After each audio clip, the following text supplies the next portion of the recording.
నమస్కారం. Civil services 2026 లక్ష్యం పెద్దదే. మరి ఈ ప్రయాణాన్ని ఎలా మొదలుపెట్టాలి, ఎలా గెలవాలి? రండి, ఇప్పుడు మనం స్టెప్ బై స్టెప్ ఇండియాలోనే అత్యంత కష్టమైన ఈ పరీక్షను క్లియర్ చేయడానికి కావలసిన స్ట్రాటజీ ఏంటో వివరంగా చూద్దాం. మన దేశంలో అత్యంత ప్రతిష్టాత్మకమైన జాబ్ అంటే వెంటనే గుర్తొచ్చేది సివిల్ సర్వీసెస్ కదూ. ఐఏఎస్, ఐపీఎస్, ఐఎఫ్ఎస్ ఇవి కేవలం ఉద్యోగాలు కానే కాదు, దేశ భవిష్యత్తును మన చేతులతో తీర్చిదిద్దే ఒక గొప్ప అవకాశం. లక్షలాది మంది యువతకనే కల ఇది. జర్నీ అయితే టఫ్గానే ఉంటుంది, కానీ సరైన పట్టుదల ఉంటే విజయం ఖచ్చితంగా మనదే. ఆ కలను నిజం చేసుకోవాలి అంటే ఫస్ట్ స్టెప్ పక్కా ప్లానింగ్. గుడ్ న్యూస్ ఏంటంటే యూపీఎస్సీ ఆల్రెడీ 2026 క్యాలెండర్ను రిలీజ్ చేసేసింది.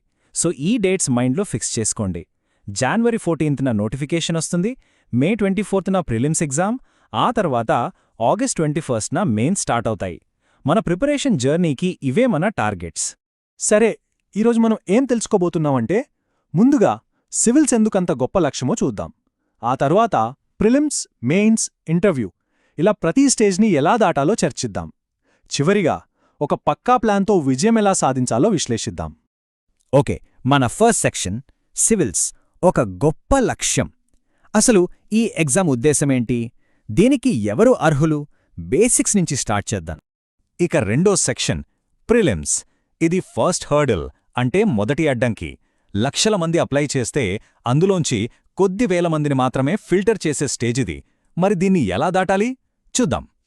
ప్రిలిమ్స్లో 2 పేపర్లుంటాయి, కానీ ఇక్కడే ఒక చిన్న ట్విస్ట్ ఉంది. రెండూ ఒకేలాంటివి కాదు.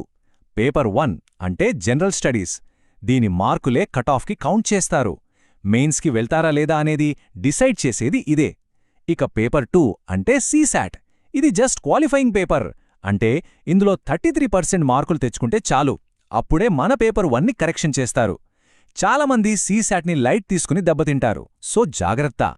ఇక్కడ మనం చాలా జాగ్రత్తగా ఉండాల్సిన విషయం నెగటివ్ మార్కింగ్. ఇది చాలా డేంజరస్. మనం కష్టపడి సంపాదించుకున్న మార్కుల్ని కూడా తీసుకెళ్ళిపోతుంది.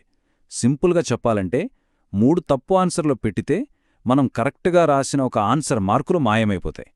అందుకే అస్సలు ఐడియా లేని ప్రశ్నల్ని వదిలేయడమే ఒక మంచి స్ట్రాటజీ. మరి ప్రిలిమ్స్ని మాస్టర్ చేయాలంటే ఈ 6 స్టెప్స్ ఫాలో అయితే చాలు. ఫస్ట్, సిలబస్ని క్షుణ్ణంగా అర్థం చేసుకోవాలి. తర్వాత పాత క్వశ్చన్ పేపర్స్ని అనలైజ్ చేయాలి, అప్పుడే ట్రెండ్స్ ఏంటో తెలుస్తాయి. రెగ్యులర్గా టెస్టులు రాయాలి, ఎక్కడ వీక్గా ఉన్నామో చూసుకోవాలి. రివిజన్ కోసం షార్ట్ నోట్స్, మైండ్ మ్యాప్స్ చాలా హెల్ప్ అవుతాయి. అన్నిటికన్నా ముఖ్యం, పేపర్ 1లో కనీసం 60% మార్క్స్ టార్గెట్ పెట్టుకోవాలి, అప్పుడే మనం సేఫ్ జోన్లో ఉన్నట్టు. ఇక మూడో సెక్షన్ మెయిన్స్. ఇదే అసలైన ర్యాంక్ డిసైడర్. ప్రిలిమ్స్ అనేది జస్ట్ మెయిన్స్ రాయడానికి ఒక ఎంట్రీ టికెట్ లాంటిది, కానీ అస్సలు సిసలైన ఆట మొదలయ్యేది ఇక్కడే.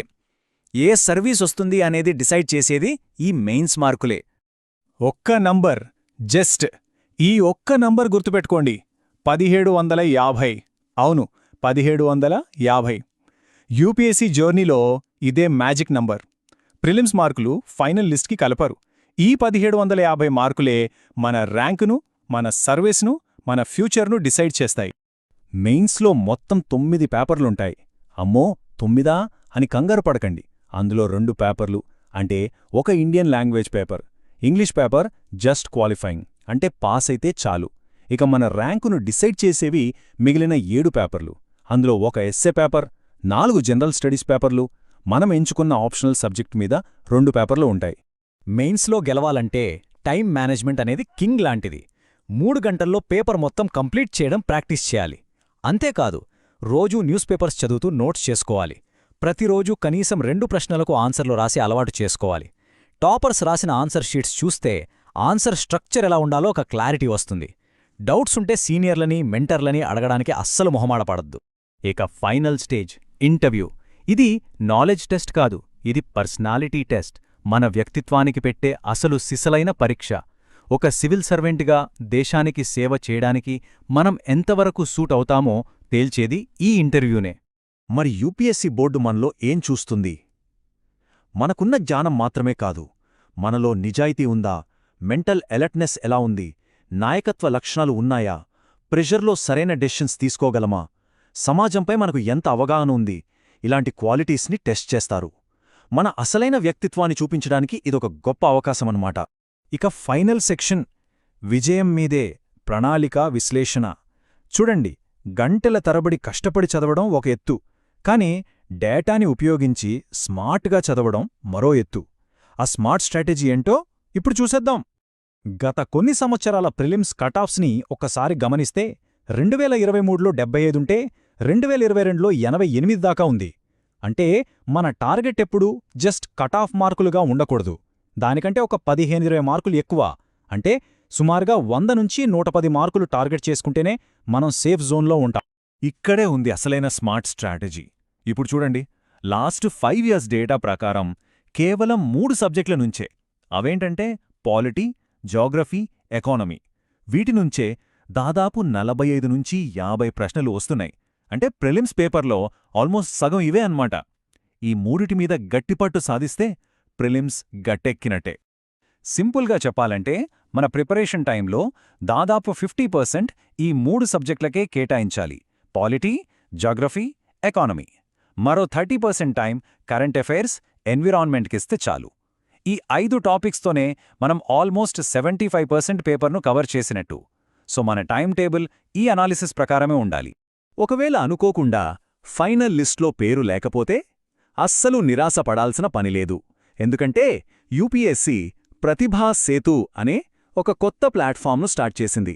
దీని ద్వారా ఫైనల్ స్టేజ్ వరకు వచ్చి కొద్దిలో మిస్ అయిన టాలెంటెడ్ క్యాండిడేట్స్కి ప్రభుత్వ, ప్రైవేట్ రంగాల్లో మంచి ఉద్యోగ అవకాశాలు కల్పిస్తారు. అంటే మన ప్రతిభ ఎక్కడికి పోదన్నమాట.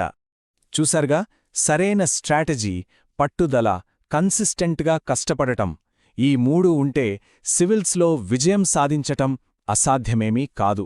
మరి ఈ సవాల్తో కూడిన కానీ జీవితానికి ఎంతో సంతృప్తినిచ్చే ఈ గొప్ప ప్రయాణానికి